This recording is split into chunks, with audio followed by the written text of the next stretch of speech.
Assalamualaikum warahmatullahi wabarakatuh. Waalaikumsalam warahmatullahi wabarakatuh. Alhamdulillah, wassalatu wassalamu ala rasulillah Sayyidina Muhammadin Allahumma salli wa sallim wa barik alaihi ibni Abdillah wa ala alihi wa sahbihi wa mawala wa man tabi'ahu ila yaumil qiyamah wa la hawla wa la quwwata illa billahi amma ba'd. Rabbi shrah li sadri wa yassir li amri wahlul 'uqdatam min lisani yafqahu qawli. Subhanaka la ilma lana illa ma 'allamtana innaka antal alimul hakim. Hadirin hadirat jamaah Isya Tarawih dan Zikir Masjid Al-Hijrah yang mudah-mudahan dirahmati oleh Allah Subhanahu wa taala. Amin amin Allahumma amin. Alhamdulillah, pada malam hari ini, malam yang ke-7, Allah kumpulkan kita bersama di rumahnya dalam rangka mengisi ibadah malam bulan Ramadan. Mudah-mudahan apapun ibadah kita diterima oleh Allah Subhanahu wa taala. Amin amin Allahumma amin. Hadirin hadirat jamaah tarawih rahimakumullah. Alhamdulillah, kita masih diberikan oleh Allah Subhanahu wa taala kesempatan berpuasa Ramadan, entah untuk yang kesekian kalinya. Dahulu Nabi Muhammad sallallahu alaihi wasallam, Nabi hanya pernah merasakan puasa Ramadan hanya 9 kali. Mulai tahun kedua Hijrah sampai tahun ke-10, atau mulai usia Nabi 55 sampai usia Nabi 63. Hanya 9 kali. Kita alhamdulillah dapat kesempatan lebih daripada apa yang dulu Nabi terima. Lalu kemudian dalam rangka kesempurnaan ibadah ada 2 macam yang kita pertimbangkan. 2 macam. Satu, persiapan ibadah, dan yang kedua, evaluasi ibadah. 2 hal. Ibadah itu rata-rata sempurnanya 2 macam. Rata. Kita boleh teliti ibadah apa, nanti kita lihat apa kesiapan atau persiapannya dan apa evaluasinya. Kita ambil contoh, misalnya ibadah apa? Ibadah puasa, misalnya ibadah puasa. Ibadah puasa persiapannya apa? Apa yang dulu Nabi ajarkan pada kita untuk mempersiapkan bulan Ramadan? Dari 2 bulan sebelumnya, Hamil 60, Nabi sudah doa minta dipertemukan Ramadan. Allahumma barik lana fi Rajab wa Sya'ban wa ballighna Ramadan. Dari 2 bulan sebelumnya. Lalu kemudian evaluasinya apa? Evaluasinya bisa kita lihat bahwa sahabat-sahabat itu sedih sekali ketika ditinggalkan Ramadan. Sedih sekali. Sampai mereka berkata, Rasul sendiri yang mengharapkan. Kata Rasul, seandainya seluruh bulan adalah Ramadan, kata Rasul, maka bagian dari evaluasi puasa Ramadan, sahabat dan Nabi masih berpuasa di bulan Syawal 6 hari. Sholat, misalnya sholat. Apa persiapan orang melakukan sholat? Dimulai dengan azan dulu, qomat dulu, wudhu dulu, sholat qobliyah dulu. Apa evaluasi orang sesudah sholat? Evaluasi orang sesudah sholat itu istighfar. Coba kalau kita perhatikan baik-baik, orang sholat itu kan ibadah, sebaik-baiknya ibadah. As-salatu khairul mawduh, kata Nabi. As-salatu khairul a'mal. Sebaik-baik perbuatan adalah sholat. Kita habis melakukan ibadah, tapi selesai kita ibadah, Ucapan pertama itu bukan alhamdulillah, ucapan pertama kita adalah istighfar. Evaluasi ibadah kita. Apakah tadi sholat kita sudah sesuai dengan panduannya atau belum? Haji misalnya, apa persiapan orang mau haji? Manasik haji. Berkali-kali bikin manasik.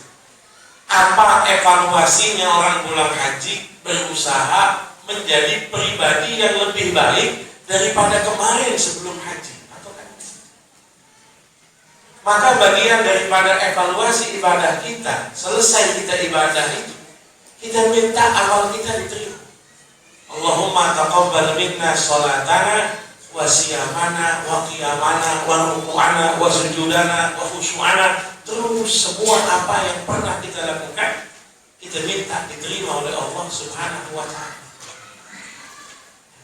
Jadi satu, persiapan ibadah kita, dan yang kedua, evaluasi ibadah kita. Persiapan ibadah, alhamdulillah, rata-rata kita sudah mempersiapkan diri sebaik-baik mungkin. Rata-rata kita.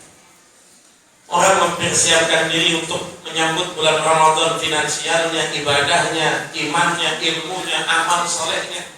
Masjid ramai di mana-mana. Yang luput dari orang banyak adalah evaluasi pasca Ramadan.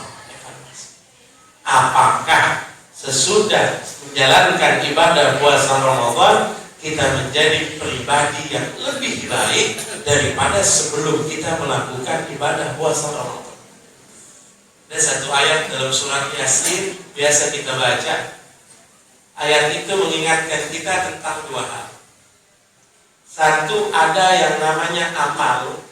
Dua, ada yang namanya asar. Asar itu efek atau pengaruh. Bisa positif, bisa negatif. Allah nyatakan, inna nahnu nuhyil mauta wa naktubu ma qaddamu wa atharahum.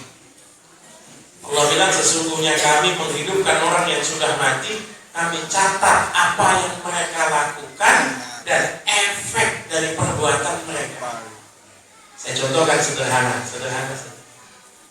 Amal kita, Pak, yang baik atau yang buruk dicatatnya sekali, tapi pengaruhnya berkali-kali. Contoh misalnya,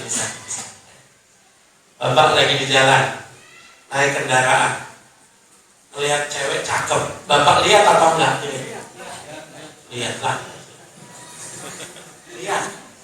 Bahkan yang awalnya milih tidak melihat, nundukin pandangan, udah jauh tuh nyesel. Apa tadi gua nggak lihat gitu.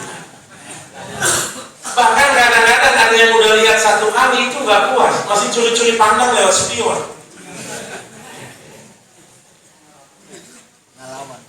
Kalau mata semua sama Pak. Mau mata ustadz kayak mata siapa sama? Mata itu sama. Tadi saya ceramah serius, bapaknya ngantuk semuanya itu.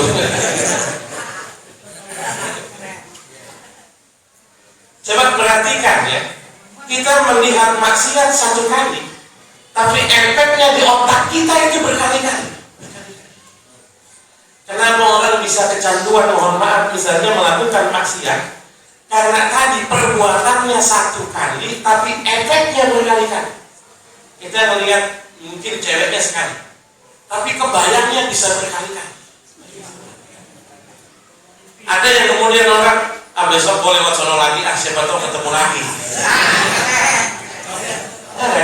Ada yang kemudian ditungguin sama dia, gue pengen tahu rumahnya di mana, anak siapa, nomor WA-nya berapa, gitu.